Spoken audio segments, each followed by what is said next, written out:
Hi, I'm Olive Burrows. I'm an anchor with NTV, and I'm this week's guest on Nairobi News. I've never met any of my grandparents. Yeah, and my mom is was a single mom. She passed away in 2016. My mom never spoke to me in Kikamba. I think maybe then our teachers would encourage our folks to speak to us in English and Kiswahili.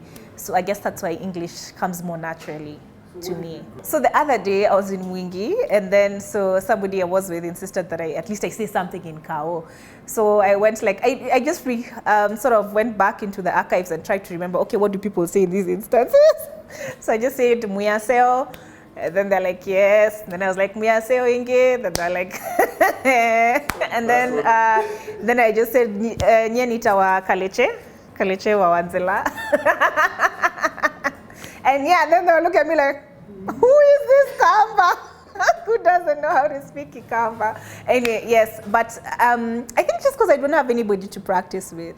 In my second year of campus, I think it was in 2007, yes. My mom had lost her job when I was in high school. So I was like, my relatives were sort of contributing towards my schooling. So I wanted to have a bit of pocket money and also help contribute to my mom's finances. So I love to write. I've always been a very good writer. So I wrote an application, or rather, I wrote to the editor of what was then Eve Girl, Wairimu Githuka. So she told me, actually Eve Girl is closing shop, but I am moving, or rather I am now an editor at the Daily Metro, which was a Nation Media Group publication. And then as I went on, I then applied to contribute to True Love magazine. The editor at that time was Wayua Muli. So I wrote to Wayua Muli. I'm like, I'd really like to contribute to True Love. And she looked up my credentials and she was like, yeah, sure, I'll give you a shot. So she did. And I learned a lot from Wayua. So it's been a long journey. I remember I also contributed to Management magazine, same thing, reviews, and then at some point I interviewed, I forget his name, there's a guy who's in digital marketing. So I would work for a 6,000 shilling check from South Sea all the way to, is it St. Paul's? Because their offices are around there. So people come from far. I think people sometimes think it's just instantaneous. I had done almost 6 years at Capital FM, and I had risen through the ranks from reporter to up to associate. By the time I was leaving as an associate editor. So I felt like, at the point where you're going to work and it's not, it's not really much of a stretch, you just go in and then it's sort of, you go on autopilot. You just do it. You can even do it with one hand tied behind your back. So you feel it's time to move on and sort of push your limits. And that's what I wanted to do with TV. Basically, I wanted to prove to myself that I could do it. How have the last few months been? I keep telling people it looks a lot easier than it actually is. I don't know, you think it would just all be so easy. You'd sit in the chair and automatically you're Christian Amanpur or, whoever you're looking up to. But it takes practice, it takes effort, it takes going home and rewatching a bulletin and then going, okay, I didn't do that right. This was not conversational. The meaning didn't come out quite right. So how has it been? Challenging, but also in a good way, because it's forced me to grow and improve. And that's what I was looking for when I made the move from radio to TV. I'm grateful that people like the pairing, because it's genuine. We don't act. We had never met before. I don't know. I didn't know what to expect. Yeah, like I said, we'd never met before. I didn't know whether this would be somebody who's friendly or a snob, because sometimes if you're paired with somebody who doesn't have as much experience as you, sometimes you can be dismissive of someone. Dino was not that. Dino was himself, and I think that also just allowed me to be myself. We appreciate the feedback. It means people are watching. And sometimes people have a point. Other times I would disagree. So let me see the picture. That picture was not taken with our knowledge. I'm a chick, Deno is a guy. He doesn't, okay, not that I have much experience with makeup. I generally, even if you look at me now, I don't have any makeup, a stitch of makeup on.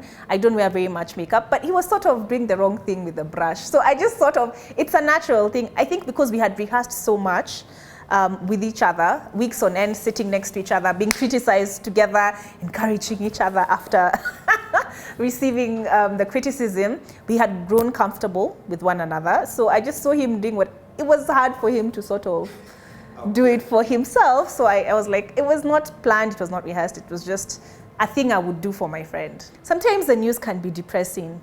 You know, you're reading a story about 50 people dying in a road accident, a mother and her child being killed by their father and her husband, a father beating his son to death. You know, sometimes you just need to it affects you, you know, like it affects many people. So sometimes you just need to let off steam in between the bulletins.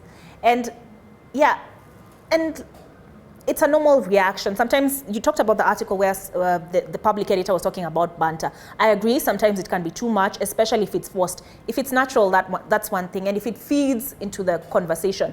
And you'll find a lot of the time we're talking about the story that's just come before. I remember there's a time female MPs had worn white scarves to Parliament. And the news story ended with a male MP with a I think a white handkerchief on his head, and then a female MP snatching it off his head. If you're at home, you're going to laugh. So it's really hard for us to sit there like, you know, I mean, it's funny. So we're going to take a moment, we're going to laugh, and we're going to keep going. It's just the same thing at home. The comments on Instagram, even if you don't read them, people will call you and tell you, I'm eating popcorn and I'm laughing, and it's because of the comments. So I'm really glad people like the pairing, and it's better than the alternative, let me put it that way. I think my style is fair, but I'm not really girly. I hate ironing. I'm that person who will roll out of bed and then go like, okay, what doesn't need to be ironed? So yeah, like even when I'm on reporting duty, I'll just wear what's comfortable, flat shoes. So this whole TV life of makeup and hair and clothes is new to me. My boss was asking me the other day, why don't you wear skirt suits and, you know, and I'm like, because he really likes the way Beatrice Marshall dresses, and I'm like, that's really not me. Yeah, that's her. You know, that's her. And I think with social media, people like relatability. I want that. I want people to be able to relate with us, to know that we are just people. We're not robots. So that's the thing. I want to be me, but still credible and authoritative. I get you need to look presentable. What I'm wearing should not be a distraction, though.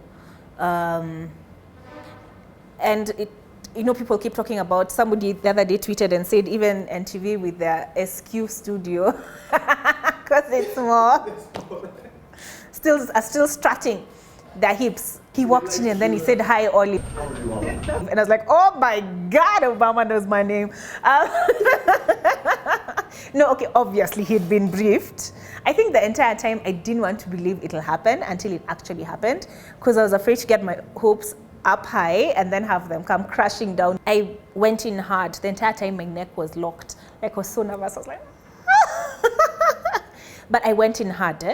I started with a very tough question, and I asked him, if I can remember correctly, it was about his heritage and the way Trump was calling into question his Americanness given his Kenyan